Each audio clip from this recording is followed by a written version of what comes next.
Hi, my name is Andrew. Thanks for joining in for the episode of A-PTV. Today I got Andrew Peterson from Calibre. Andrew is a GM of Calibre and you've been here since 2008. Calibre is a men's Australian fashion brand that was established in 1989 here on Chapel Street. Correct. And we're sitting in your new South Yarra flagship store. A very interesting category, men's fashion, Australian men's fashion as well. And Andrew's going to talk to us about where the business came from, where it's going, and where the industry is going as a whole. So thank you very much for joining us. Thank you, Zelman, and very pleased to be part of A-PTV. Great. What's the story behind Calibre and where did it come from? Yeah, look, Calibre was developed back in 1989 by Gary Zekovic out of a desire to provide garments to a client that were perfectly fitted. He spent a lot of effort on developing the fit for the male silhouette in Australia. So his vision was to create garments that fitted the guy perfectly and were made out of the finest cloth and then retailed in an environment that was warm and engaging and friendly. So always men's? Always men's, yeah. And back in 1989, who was he competing with? Oh, look, there's been various players that have come through the market. Yeah. Some are still around in a smaller capacity than what they were back then. Yeah. And others have passed through the process. Yeah. But yeah, we're one of the few that are locally that are still in existence. We've always competed with the likes of the Hugo Bosses, which were there and are still around. They were here in '89? Oh, I think so. Testing my knowledge. Yeah. And look, a key part of it as well was we wanted to provide, a garment that when the guy put it on, he felt better about himself, more confident and uplifted, and that was a key part to the birth of Calibre.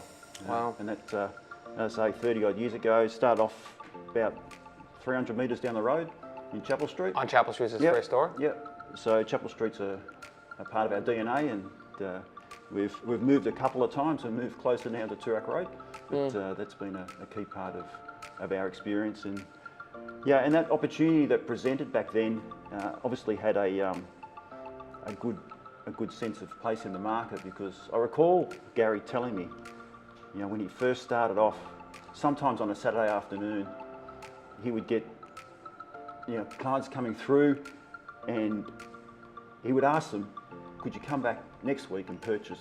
Because he'd be worried about the VM of the store on the Sunday. Obviously we didn't trade back those days on a Sunday. That looking through the window, the clients walking past on a Sunday would see the shop a bit bare.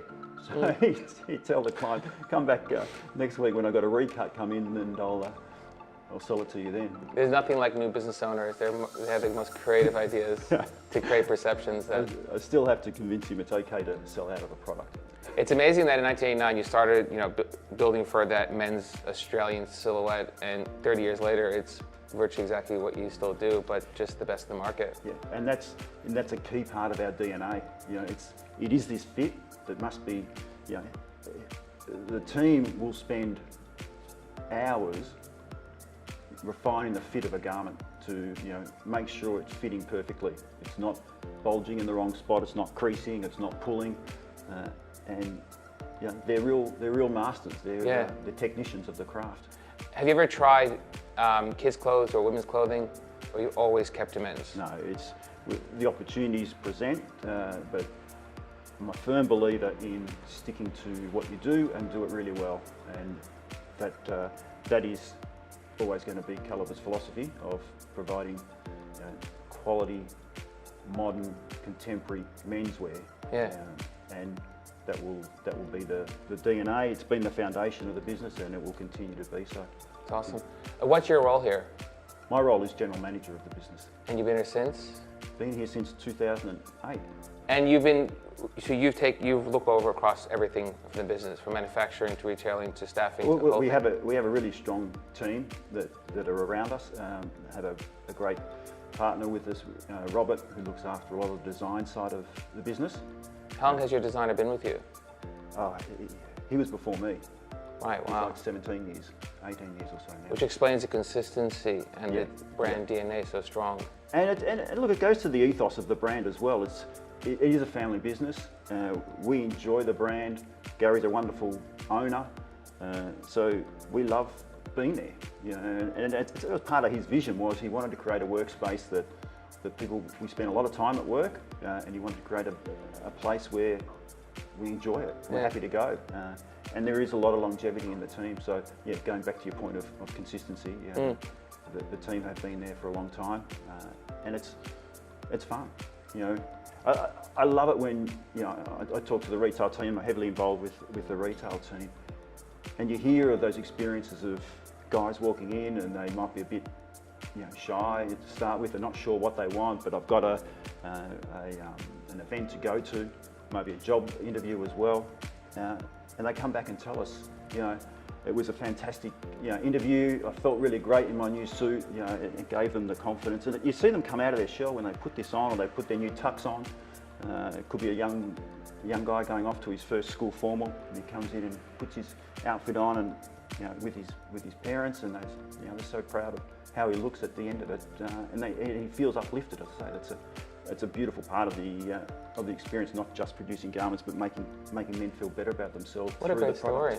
Yeah. Are these stories communicated throughout the business always? Yeah, absolutely. Yeah, we have team meetings with our team every Tuesday, and they talk through those.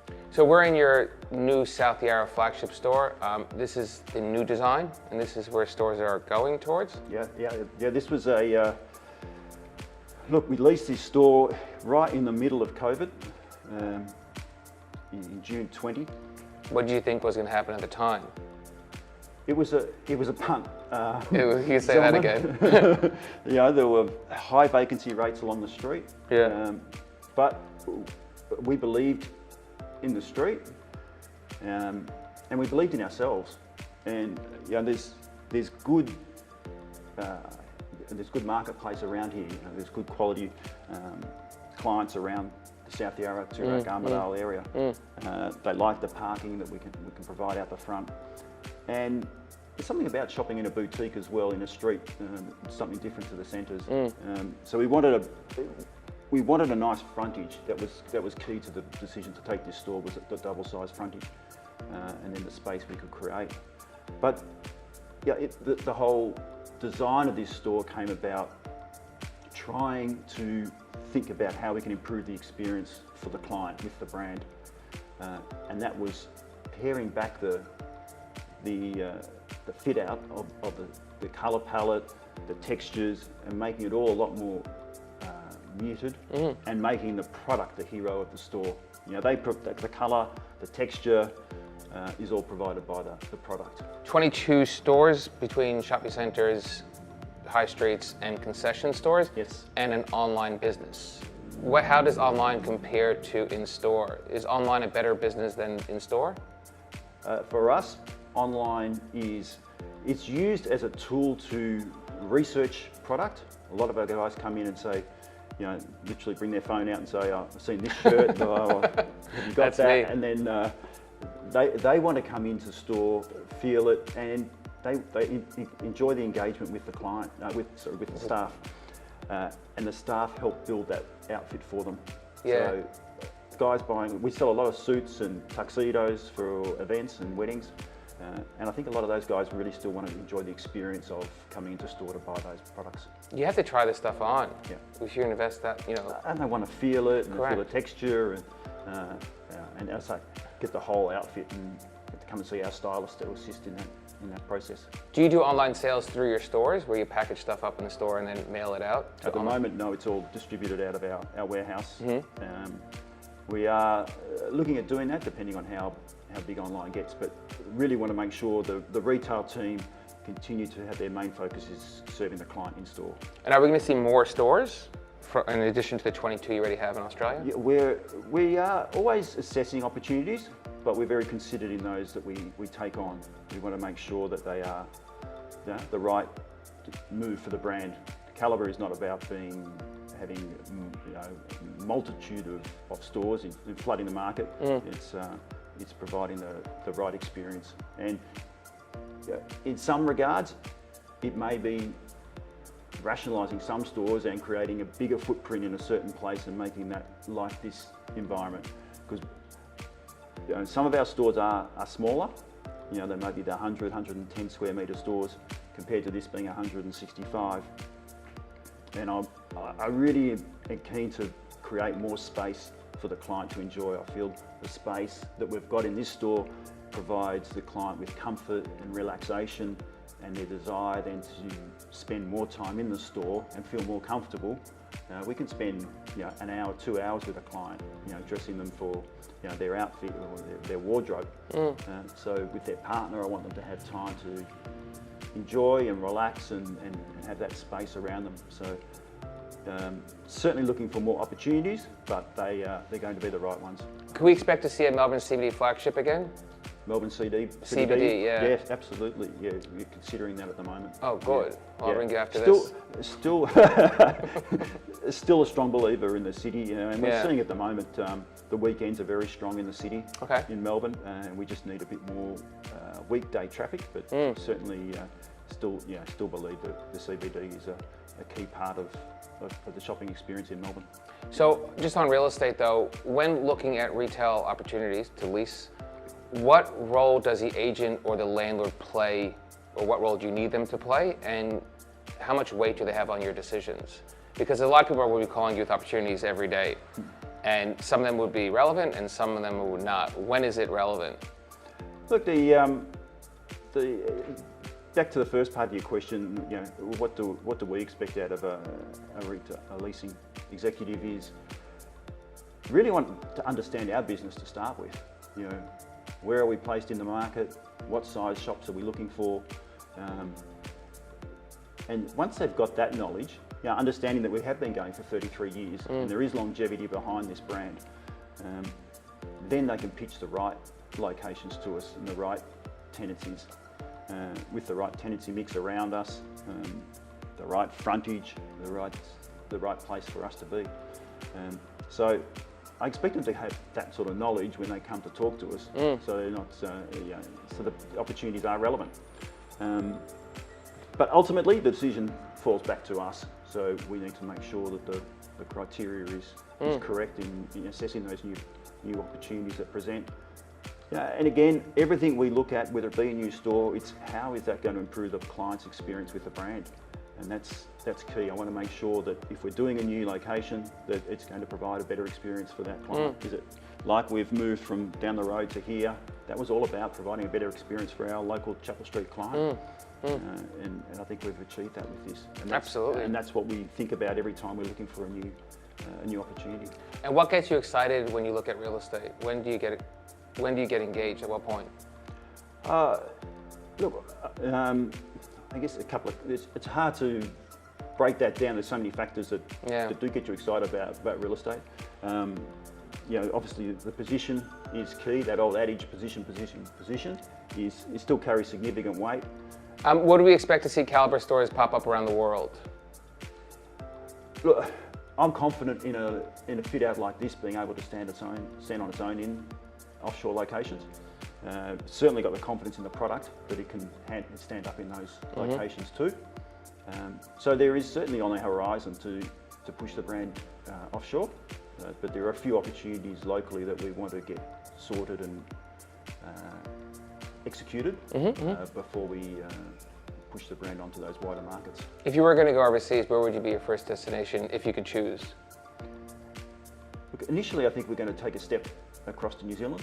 Okay. That will be that makes sense. The first location. You know, same hemisphere, and similar sort of clientele we can manage there.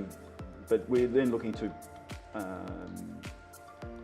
explore the opportunities on a digital marketplace to see the reaction in the Northern Hemisphere in those retail spaces as well. Do you have overseas online customers now? Yeah, we do. Yeah, we're shipping. Look, a lot up to Singapore, a bit across the States and the UK, and it's a mix of.